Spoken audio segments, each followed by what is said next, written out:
गुफा के भीतर का गहरा सन्नाटा अजीब था। बीच बीच में केवल दूर से टपकते पानी की हल्की आवाज सुनाई देती थी, जो पत्थर की दीवारों से टकराकर गूंजती थी।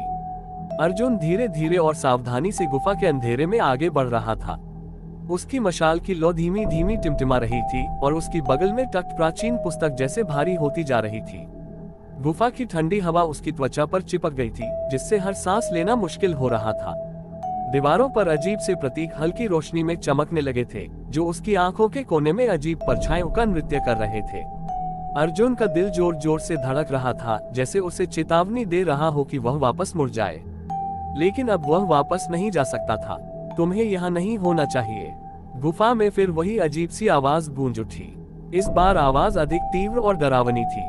अर्जुन ठिठक गया। उसकी उंगलियां पुस्तक के चारों ओर कस गईं। उसकी आंखें गुफा में इधर उधर भटक रही थीं, पर उसे कुछ दिखाई नहीं दिया।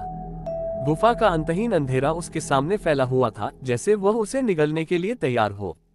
उसका गला सूख गया था और उसके भीतर की हर भावना कह रही थी कि वह भाग जाए, लेकिन जिज्ञासा उसे आगे खींच रही थी। जैसे जैसे वह गुफा के अंदर गहराई में जाता गया, अंधेरा और घना होता गया। दीवारों पर प्रतीक और अधिक चमकने लगे और हवा में एक अजीब सी घुटन बढ़ गई। अचानक उसकी मशाल की लौ बुझ गई और चारों ओर अंधकार ने उसे पूरी तरह से घेर लिया। एक पल के लिए केवल घना दमघोंटू अंधकार था, फिर अंधकार के भीतर से हल्की सी चमक उभरी। अर्जुन का दिल तेजी से धड़कने लगा। दीवारों पर बने प्रतीक अब तेजी से चमक रहे थे, मानो कोई शक्ति उन्हें जगा रही हो। मशाल को फिर से जलाने के बाद भी वह लो इनसिग्निफिकेंस प्रतीत हो रही थी। लेकिन जल्द ही अर्जुन को एहसास हुआ कि वह अब गुफा में नहीं था। धरती हिल गई और उसके पैरों के नीचे की जमीन बदल गई। अब वह एक प्राचीन युद्ध क्षेत्र के बीच खड़ा था। आकाश लाल था, मानो खून से रंगा हुआ हो, और दूर तक टूटी हुई मूर्तियां, जर्जर मंदिर के खंडहर और हड्डियों के ढेर बिखरे पड़े थे। हवा में धुएं और मृत्यु की गंध थी। दूर कहीं से एक हल्की फुसफुसाहट सुनाई दे रही थी, जैसे भूतकाल के भूत उसकी ओर फुसफुसा रहे हों। ये कहाँ है?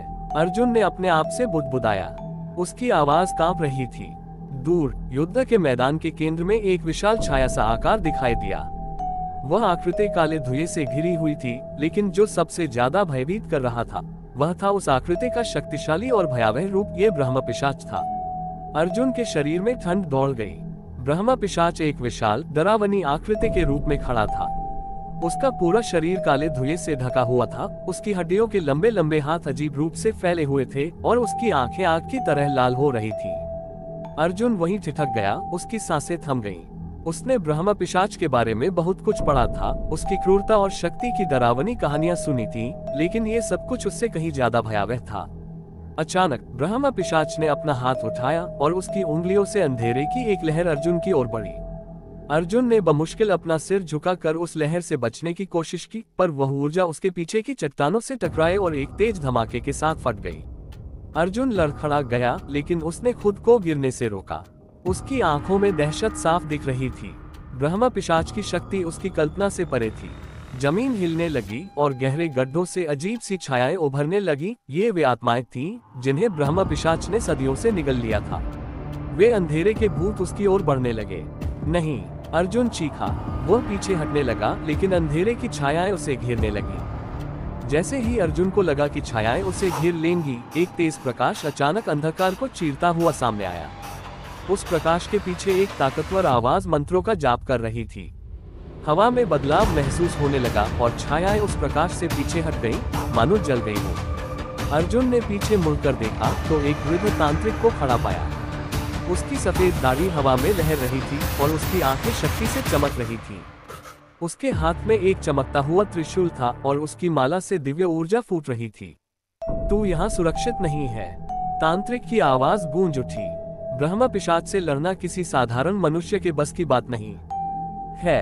तांत्रिक ने त्रिशूल उठाया और उसके चारों ओर एक दिव्य प्रकाश का घेरा बन गया। ब्रह्म पिशाच पीछे हट गया। उसकी आंखों में क्रोध की चमक थी। ब्रह्म पिशाच ने एक भयानक मुस्कान के साथ कहा, अब कोई मुझे रोक नहीं सकता। ये दुनिया मेरे अंधकार में समा जाएगी। उसकी आंखों में नफरत और जीत की चमक थी। अर्जुन और तांत्रिक ने एक दूसरे की ओर देखा। उनकी आंखों में गहरी चिंता और भय था। ब्रह्म पिशाच ने धीरे धीरे अपने हाथों से एक अंधेरे का घना बादल उठाया, जो आसमान की ओर बढ़ने लगा। उस बादल से निकलने वाली ऊर्जा से आसमान में काले भूरे बादल इकट्ठे होने लगे और बिजली की तेज चमक से धरती हिलने लगी। तांत्रिक ने अर्जुन से कहा, ये दरवाजा नहीं खुल सकता। अगर यह खुल गया तो ब्रह्म पिशाच की शक्तियां इतनी प्रबल हो जाएंगी कि उसे रोकना असंभव हो जाएगा। हमें इसे रोकना ही होगा। अर्जुन के हाथ पसीने से तर हो गए थे, लेकिन उसकी आंखों में दृढ़ संकल्प था।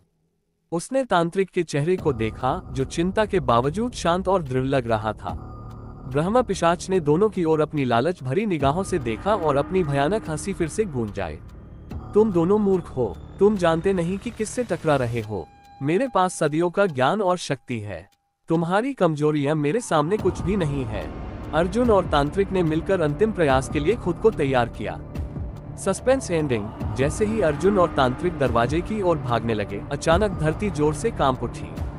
दरवाजे के चारों ओर की जमीन फटने लगी और वहां से अंधेरे का एक विशाल सर्पाकार जीव उभरने लगा।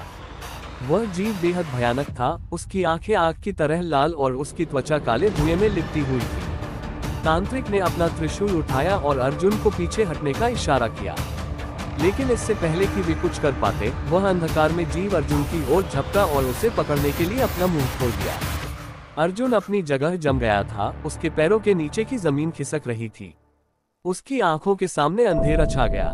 क्या अर्जुन इस भयानक शक्ति से बच पाएगा? क्या तांत्रिक उसे बचाने में सफल होगा, या ये ब्रह्म पिशाच की अंधकार में योजना का अंतहीन जाल है? अगले एपिसोड में जारी रहेगा।